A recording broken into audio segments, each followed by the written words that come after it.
Vamos lá, senhores, então aqui para a oficina, né? Finalizar aqui nosso estudo aqui de ecologia e evolução.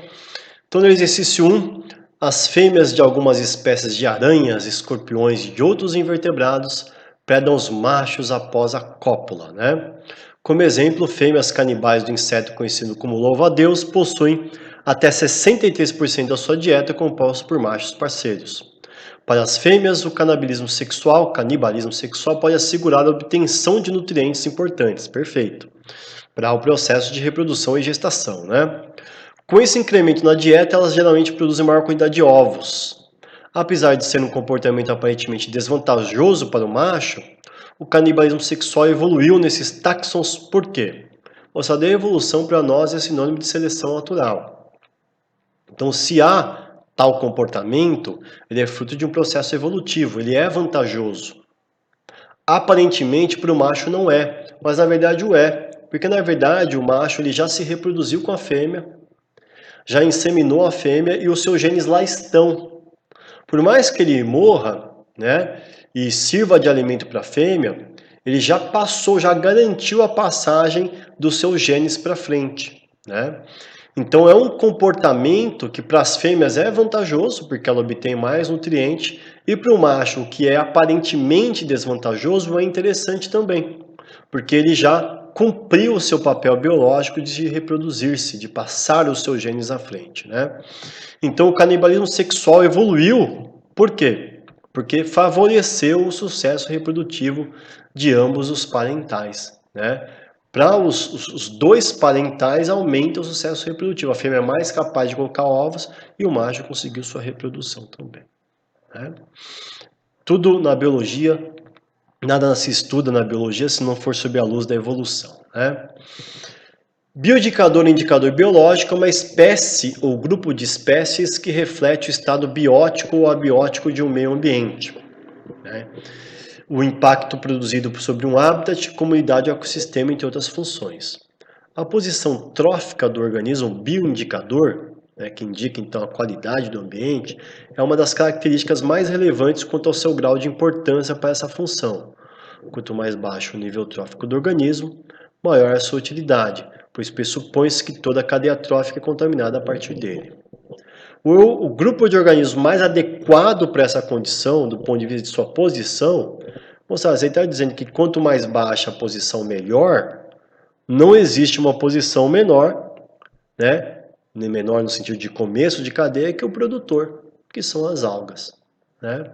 Então, talvez aqui seja, segundo o texto, o bioindicador melhor para ser utilizado, pois, segundo o texto, quanto menor o nível trófico, mais indicado, né? Porque a partir dele todos se contaminam, né? Essa aqui é a ideia. O despejo de dejetos de esgotos domésticos e industriais vem causando sérios problemas aos rios. Esses poluentes são ricos em substâncias que contribuem para a eutrofização.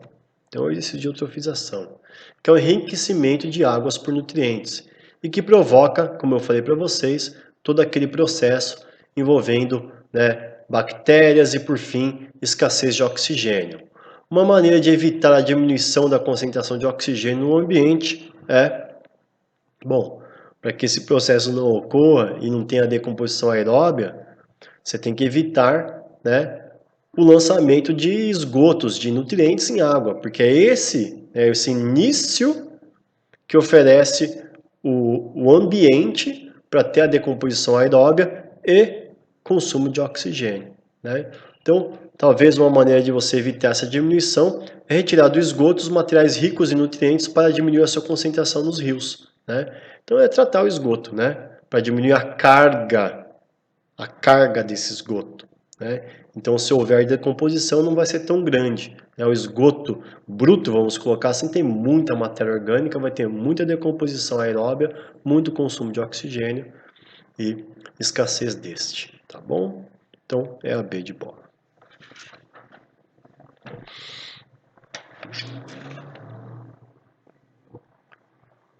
O 4 é o exercício de interpretação de texto, né, moçada? A interferência do homem no meio ambiente tem sido feito com que espécies, né, tem feito com que espécies de seres vivos desapareçam muito mais rapidamente do que em épocas anteriores. Vários mecanismos de proteção ao planeta têm sido discutidos, né? Dentre esses mecanismos, destaca-se o acordado na Convenção sobre a Diversidade Biológica durante a Rio 92, que afirma que a nação tem direito sobre a variedade de vida contida no seu território e o dever de conservá-la, utilizando-se dela de forma sustentável. A dificuldade encontrada pelo Brasil em seguir esse acordo decorre, entre outros fatores, por que o Brasil tem dificuldade de cumprir esse acordo? São tanta coisa, né, moçada? São vontade política, é tanto problema, né? Mas uma das coisas que você pode usar aqui é uma extensão grande do nosso território que dificulta a fiscalização, que não deixa de ser verdadeiro, né? Mas não é somente isso, né? Falta muita vontade política também, né? Essa que é a ideia. E 5, confirmada pelos cientistas e já sentida pela população, a mudança climática global é hoje o principal desafio socioambiental a ser enfrentado pela humanidade. Mudança climática é o nome que se dá ao conjunto de alterações nas condições do clima, né? Pelo acúmulo de 6 tipos de gás na atmosfera, né? São os gases de estufa, né? Notadamente o CO2 e o metano, né? Que vem principalmente da pecuária, né? O metano vem principalmente da pecuária, né? O estômago dos ruminantes, dos bois, das vacas, é um ambiente anaeróbio no qual rola decomposição anaeróbia, respiração anaeróbia dos seres que lá estão, produzindo metano, né? Suponha que, ao invés de superaquecimento, o planeta sofresse uma queda de temperatura, resfriando-se como numa era glacial. Nesse caso, o que aconteceria, né? Olha, é assim, tão esquisito esse exercício, né?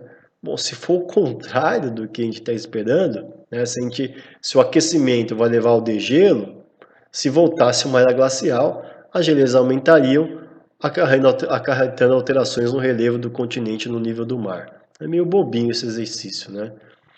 Dá a entender que vai para um lado da mudança climática, mas depois no final ele diz, olha, se acontecesse o contrário, bom, se a gente acredita que vai formar degelo e aumentar o nível do mar, contrário, vai formar, né, mais geleiras e vai alterar aí o nível do mar, inclusive vai diminuir em vez de aumentar, né?